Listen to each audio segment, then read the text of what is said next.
You know, when we found you... Whoa! You lost, honey? You were kind of a mess. We want to help. The place is yours if you want it. Terry, you don't even know these people. Look, moving into my own place feels like a first step. Apartment 7A, the prequel to Rosemary's Baby. Now, this movie, it's specifically streaming on Paramount Plus. And to me, when it comes to, prequels or, sequels to like a horror series and they go straight to streaming, I expect them to be bad. One of the few exceptions is this, where I was like, wow, this was actually a lot better than I thought it was going to be. So, I've never thought we would get a sequel or a prequel to Rosemary's Baby. Mainly because I'm going, it is completely unnecessary to do that. Especially with like all the stuff that went on with making that film. Everything regarding Roman Polanski and, his wife Sharon Tate, but also Mia Farrow and all the stuff that she was going through with Sinatra, and it's just a train wreck getting that film made. So, and I think it's one of the best horror films ever made. It might be a little dated by today's standards, and a bit slow because it was made back in the 60s, but you got to remember that in the 60s, there was nothing like that. So, it was very much new, and today you're very much going like, okay, I get this whole thing, but back in the 60s, it was pretty much unheard of. Like, no one tried that, and so that's what I love about horror back then, is that they were really trying to do something new, and then now something that we consider like, yeah, that's old. It was like, but you got to remember that this was new back then, so like no one tried this.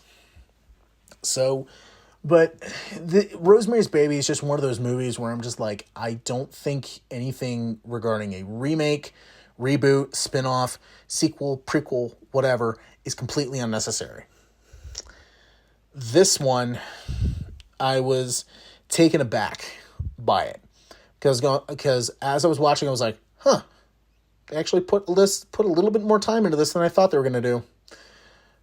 And it turned out pretty interesting. So this movie, it's about a dancer who unfortunately breaks her breaks her foot, and wants to get back into dancing, but unfortunately her foot is causing the issues.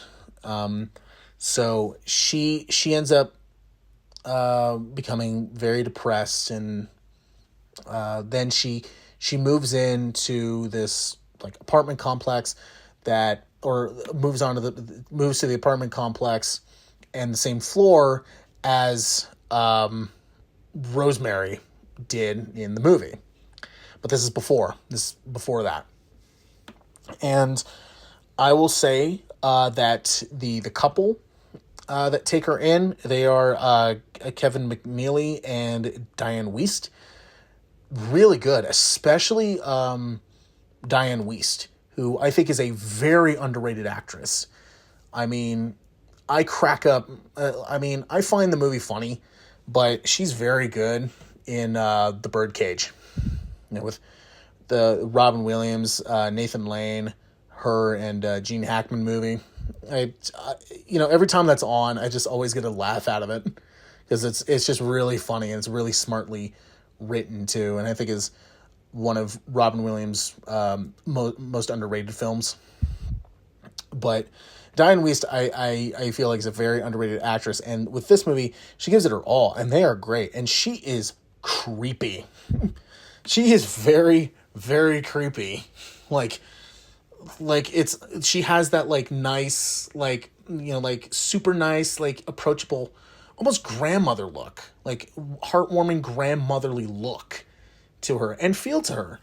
And then once one little thing goes one little thing goes a different path, she immediately clicks and just starts getting all creepy. And it's just like, yeah, oh God. And to me, those are the best kind of horror villains. Is, on the outside, they're so sweet and charming, but then you really find out on the inside, yeah, they're very cold. They're very creepy. And I like I like how she does a really good job at that. And also Kevin McNally does a pretty good job too, but out of the two, Wiest definitely is definitely shines. But they are great together. So I really like that. Also, the script too. The script was really good. Like, I was like, huh. For kind of a prequel, you honestly could have just sleptwalked through. You guys are doing a lot more work than I thought you were gonna do. Like, wow, I'm a bit surprised here.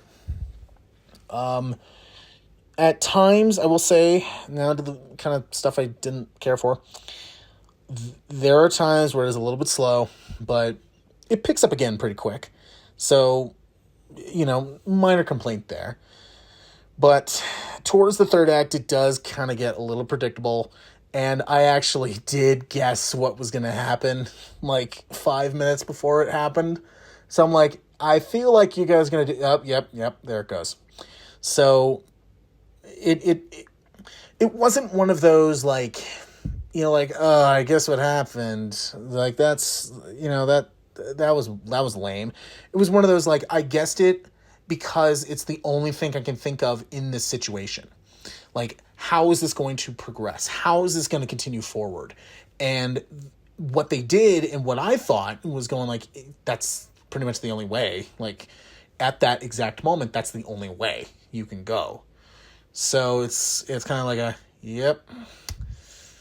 And especially it's not like a super like wink wink kind of thing. It's just there in the background. If you've seen the movie, you kind of know what I'm talking about. I'm not going to spoil it. But it is one of those, like, in that situation, that's the only thing I can think of. This outcome that you have done is the only thing I can think of. So I'm like, that's not fully a complaint, because at that moment I'm going, yeah, I really can't think of another way this could progress. So, for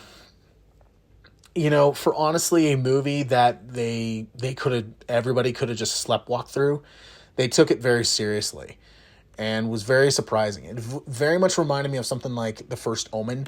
Now, I like The First Omen more than this, but mainly because of the fact that The First Omen, that movie was the only sequel in that series that was good. Like, it was only the first movie, and then everything in between the first movie and The First Omen was garbage, to be completely honest. Despite, the third movie having Sam Neill as Damien, that was cool. But other than that, I was just like, this is lame. This is just bad. This one, there was nothing to compare it to, because this was, if memory serves right, this is the only, expansion to Rosemary's Baby. So, you can't really compare it to anything else. And, for something that they could have easily just sleptwalked through, and especially since they went, hey, we're just going to put it on Paramount Plus, they actually did a pretty decent job. There was still a lot in here that I was like, okay, you probably could have done this or this else, but I did like the mystery it was doing. I did like how they were keeping you like engaged in the mystery. And, there were times where I thought it was very interesting and also very clever too. Where I'm like, okay, that's cool. I like that. It didn't hit every single mark, but at the end of the day, it's another prequel to an already existing horror property that does a pretty good job. And especially with it being something that to me wasn't necessary and it pulled me around, you already get points for that. Now, I would give this something like a high average, where, it does, there are a lot of parts where I'm like, okay, this could have been a little better. Like, this part here could have been a little better.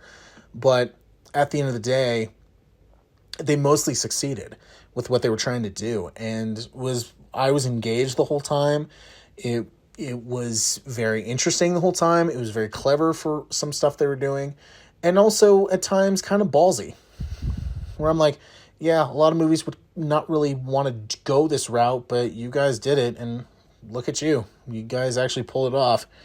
So, you know, for it being something where I was like, you know, I was kind of not necessarily dreading it, but kind of worried that it was going to go down a certain path, and you actually pulled me out of that and said, no, we can actually be interesting. You've already succeeded, so good job. We can give you everything. Your name up in big lights. This is so much bigger than me, and I can't run from it. This is a role you were born to play. Baby's here to stay.